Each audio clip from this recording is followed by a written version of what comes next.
ఆలుపై చాలా టేస్టీగా ఉంటుంది. ఇలా ఎప్పుడు చేసి ఉండరు. ఇది చిన్న చిన్న ముక్కలుగా కట్ చేసుకుంటే చాలా బాగుంటుంది.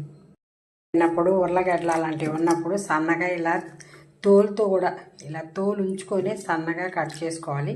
ఇలా కట్ చేసుకున్న తర్వాత బాండీ పెట్టి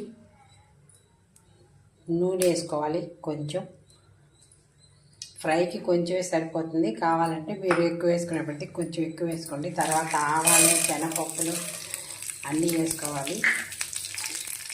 తర్వాత కొంచెం చిన్నపాయి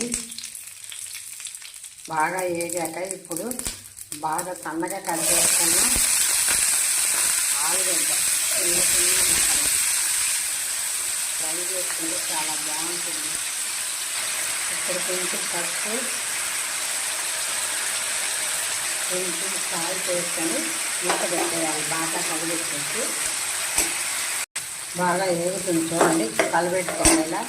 ఇప్పుడు క్రిస్పీగా వచ్చింది చూడండి. దాంట్లో చిన్నులపాయ కారం 2 స్పూన్లు వేసుకొని మీకు కావాలనుకుంటే కొంచెం ఎక్కువ కూడా వేసుకోవచ్చు. ఇది ఉత్త బాగా అన్నంలో నెయ్యి వేసుకొని కలుపుకొని తింటే చాలా బాగుంటుంది. టేస్టీగా ఉంటుంది అనమాట. ఇది లేదు పప్పు చేసుకొని ముద్దపప్పు చేసుకొని ఇది నంచుకొని తిన్నా సూపర్గా ఉంటుంది. నా వీడియో నచ్చితే లైక్ చేయండి, షేర్ చేయండి, సబ్స్క్రైబ్ చేయండి.